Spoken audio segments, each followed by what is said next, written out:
महाराजगंज के सीमावर्ती बाजारों में सन्नाटा पसरा हुआ है। दुकानदार आर्थिक संकट से जूझते हुए नजर आ रहे हैं। दरअसल नेपाल सरकार ने 1 जून से भारत से नेपाल को जाने वाले आलू, प्याज, मटर, स्ट्रॉबेरी, चीनी समेत कपड़े और इलेक्ट्रॉनिक सामान पर 13% अतिरिक्त शुल्क बढ़ा दिया, जिसके तहत अगर अब नेपाल का कोई भी व्यक्ति भारत के बाजारों में जाकर 100% से ज़्यादा की खरीदारी करता है तो उसे नेपाल भंसार को 13% अतिरिक्त कस्टम शुल्क चुकाना होगा।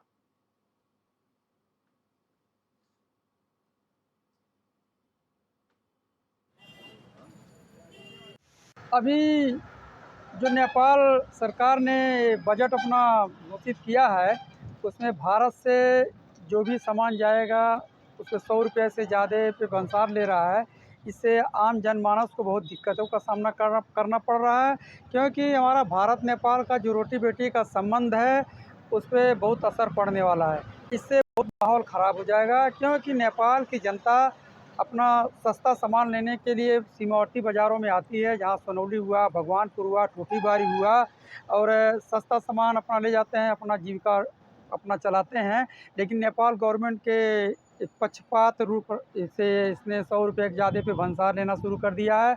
और जो भी फल सब्जियां भारत से जा रही हैं 13% वैट लेकर के और सामान महंगा कर रही है, जिससे नेपाल के जनमानस में आक्रोश उत्पन्न हो रहा है। वो कभी भी विस्फोट हो सकता है नेपाल सरकार के खिलाफ। मैं सोनौली रहती हूँ, मेरी दीदी रहती है भैरवा में, तो उनके वहाँ हम जा रहे थे कुछ काम से, सामान भी कुछ था मेरे पास, तो जा रहे थे तो रोक लगाया गया मुझे भंसार में। 100 रुपये से अधिक सामान ले जाने पे रोक लगाया जा रहा है, भंसार दिया जा रहा है। इस पर नेपाल सरकार को सोचना चाहिए, इस पर रोक लगानी चाहिए उनको। दिक्कतें बहुत सारी हो रही हैं, जिसकी वजह से बहुत सारे लोगों को दिक्कत हो रही है। नेपाल सरकार से हम यही चाहते हैं कि इस पर रोक लगाया जाए, जैसे पहली सुविधाएं थी वैसे दिया जाए। पहले भंसार इतना नहीं लगता था, लेकिन बड़े बड़े सामानों पे लगता था, ऐसे छोटी मोटी सामानों पे नहीं लगती थी। जो नया बजट आया है हमारे यहाँ, उस बजट के से जिस दिन बजट घोषणा हुआ उसी दिन से कुछ चेंजेज आया है। जैसे तरकारी, सब्जी वगैरह में, आलू प्याज में भी वैट लगना शुरू हो गया है। सेब में वैट लगता है, और भी कुछ और भी फल है, ज़्यादातर फलों में भी वैट लगना शुरू हो गया है। और ये नियम जिस दिन बजट भाषण हुआ उसी दिन से इम्प्लीमेंट हो चुका है।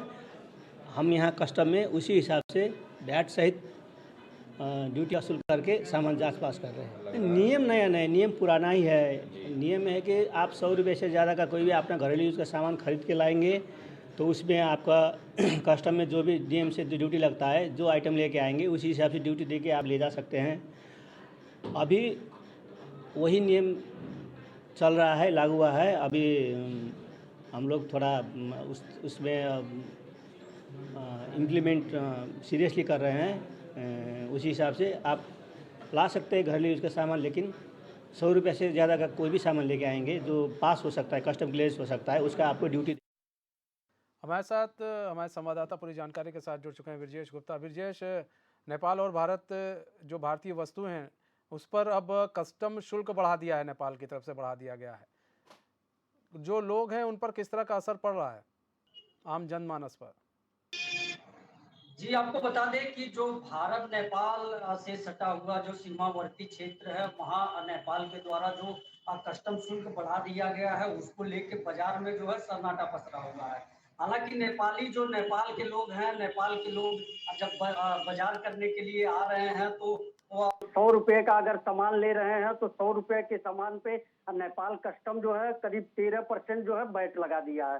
तो इसको लेके कहीं ना कहीं नेपाल का जो जो नेपाल के लोग हैं वो भारतीय बाजारों में जो है बाजार करने के लिए नहीं जा रहे हैं। तो इससे जो भारतीय बाजार है वो बाजारों में काफी सन्नाटा हुआ है।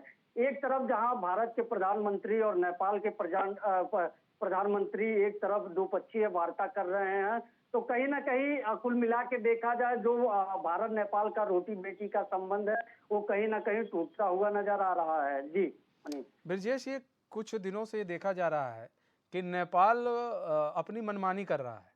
जो पहले संबंध थे, एक रोटी बेटी वाले जो संबंध थे हमारे और नेपाल के, उसको वो खराब करने पर तुला हुआ है। नेपाल अक्सर ये इस चीज़ का मतलब वो भारत की परीक्षा ले रहा है बार बार।